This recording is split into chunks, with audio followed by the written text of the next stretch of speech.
et bienvenue dans cette partie où on va voir ensemble l'humidificateur adiabatique. Il faut savoir que l'humidificateur est un système qui permet d'augmenter en humidité ou en teneur en eau.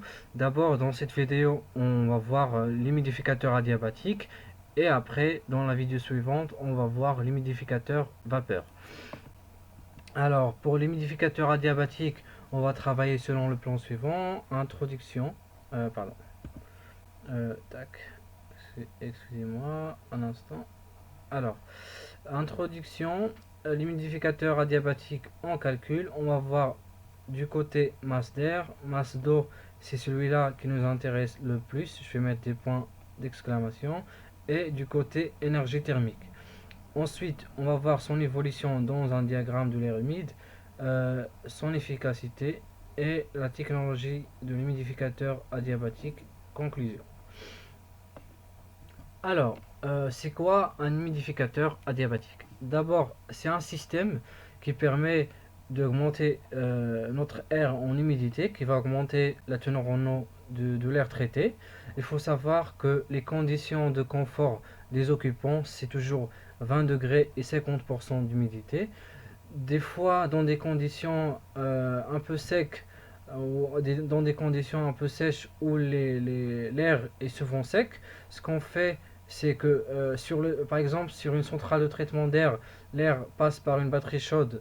Oui, il va augmenter en température, mais du côté teneur en eau, ça reste pas satisfaisant. Ce qu'on va faire, c'est qu'on va insérer un système qu'on appelle l'humidificateur adiabatique qui va permettre d'augmenter l'humidité de l'air.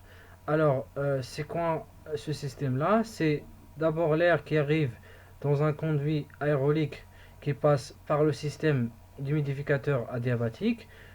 Ici, on injecte l'eau à une grande puissance qui va le transformer en vapeur. L'air va récupérer cette vapeur-là et va sortir traité et augmente en teneur en eau.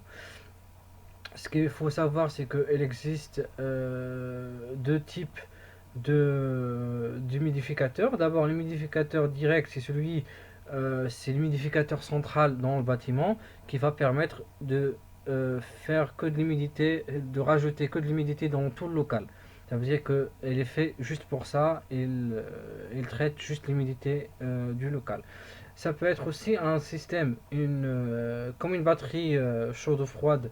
C'est un système qu'on insère dans une centrale de traitement d'air qui va augmenter selon le besoin l'humidité de l'air. Alors le reste ici, je vous laisse regarder un peu, lire en détail l'humidificateur adiabatique. On va passer au calcul sur l'humidificateur adiabatique. Là, on va voir sur la masse d'air. D'abord, le symbole d'un humidificateur adiabatique, c'est celui-là.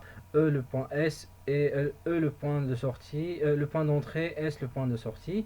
La formule générale, ce qui entre égale à ce qui sort. QMAE est égal à QMAS. Le débit reste toujours constant. L'unité est en kg par seconde. Alors, on passe à ce qui nous intéresse le plus, c'est la masse d'eau. Ce qu'il faut savoir, c'est que, comme je vous expliquais, l'air passe par le conduit aérolique.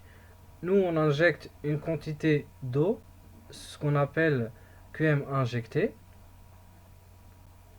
L'air, ici, va absorber une partie, ça part en vapeur. Et la partie que l'air ne peut pas absorber va être rejetée en condensation. Et c'est ce qu'on appelle QM rejeté. Alors, le plus important ici, c'est QM vaporisé.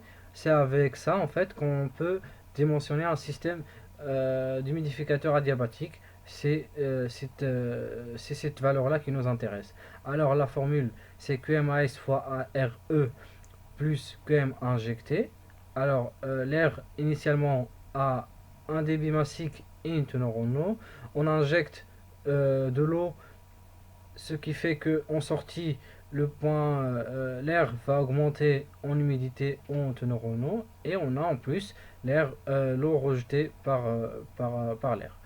Alors, pour connaître le débit vaporisé, c'est le débit injecté moins le débit rejeté, ce qui nous donne le débit vaporisé, ça veut dire le débit récupéré par l'air, qu'on peut aussi calculer avec la formule QMAS fois la différence de teneur en eau entre le point S qui est riche en teneur en eau, contrairement au point E.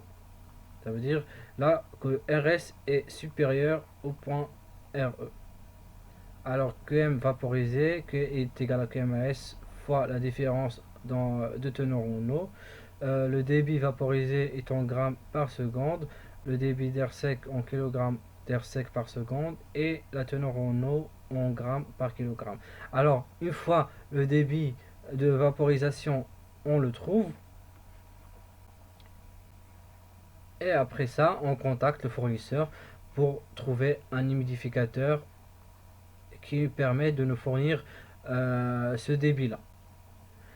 Mais on va aussi faire un bilan sur l'énergie thermique pour savoir en fait c'est quoi la particularité d'un humidificateur adiabatique. Alors la transformation dans la thermodynamique, la transformation adiabatique,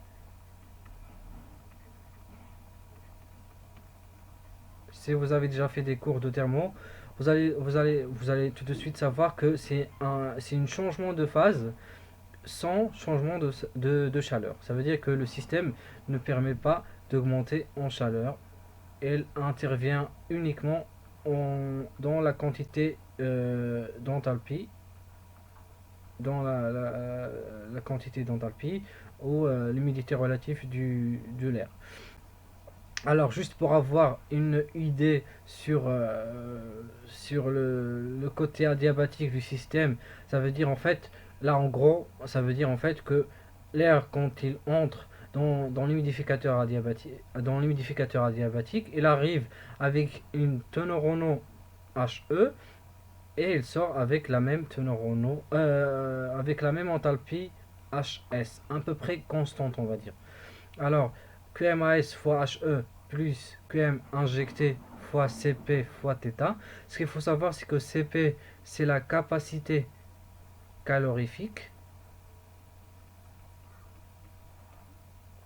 La capacité calorifique de l'eau. En fait, c'est combien de chaleur il nous faut pour augmenter cette eau à 1 degré. Et θ, c'est la température de cette eau-là. Le CP ici et ici ne change pas. Donc, QM injecté moins QM rejeté fois CP fois θ, comme je vous expliquais, qui ne change pas, est égal à QMAS fois HS moins HE. Alors, QM vaporisé est égal à QM injecté moins QM rejeté. HS est égal à HE plus QM vaporisé fois CP fois θ sur QMAS. Et quand vous allez appliquer cette formule-là avec des valeurs numériques, vous allez voir qu'il y a une très petite augmentation entre le point S et le point HE. C'est pour ça en fait on dit que l'enthalpie reste toujours constante dans un humidificateur adiabatique. Alors c'est ce que nous montre ce point-là.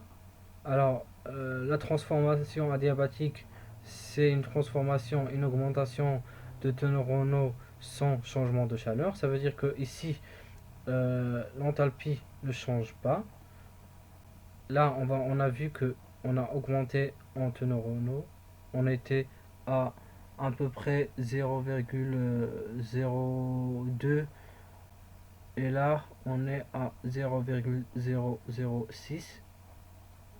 Avant on était à 10%, et maintenant on est à là on est à 60% d'humidité relative. Donc objectif atteint,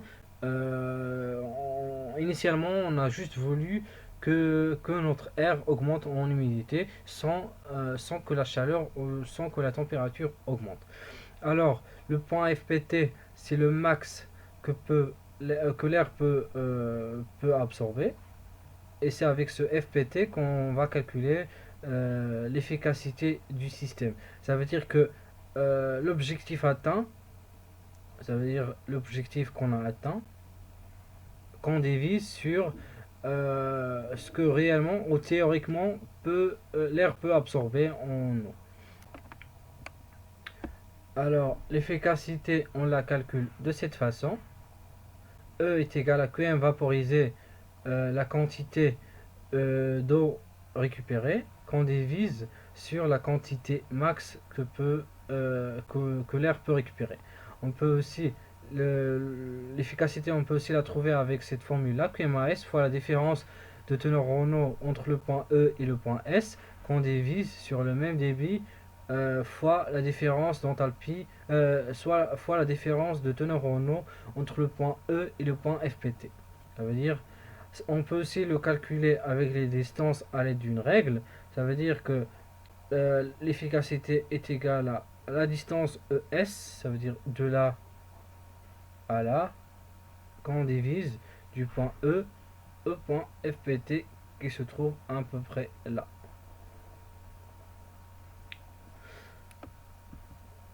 Alors, on passe à la technologie de l'humidificateur vapeur. Ce qu'il faut connaître, c'est plus ces remarques-là. On met toujours une batterie chaude en amont d'un humidificateur qui permet d'augmenter la teneur en eau ou en humidité. Il faut faire très attention au risque de développement d'une bactérie qui va se former dans l'eau stagnante. C'est l'eau qui est rejetée par cette air-là. En fait, cette pompe-là doit absolument travailler en permanence et permettre de réinjecter cette eau-là dans le local. Parce que sinon, si l'air, par exemple, si l'eau ici reste longtemps stagnante, elle va former cette bactérie-là qu'on va réinjecter ensuite dans le local. Ça peut être très dangereux pour notre santé. Alors là, l'humidificateur à pulvérisation directe, voilà le schéma, comment technologiquement est conçu. Et conclusion. Alors, en conclusion, ce qu'il faut vraiment connaître, c'est la partie bilan sur la masse d'eau. Pour dimensionner un système d'humidificateur adiabatique, il faut connaître les différences de teneur en eau et connaître le débit de vaporisation. Et comme ça, on va voir directement sur le marché les systèmes adaptés à notre besoin. Alors j'espère que cette partie-là vous a beaucoup plu. N'hésitez pas à la partager avec vos amis et avec vos collègues dans le travail ou dans vos études. J'espère et je vous dis à très bientôt pour la prochaine vidéo sur l'humidificateur à vapeur. Merci.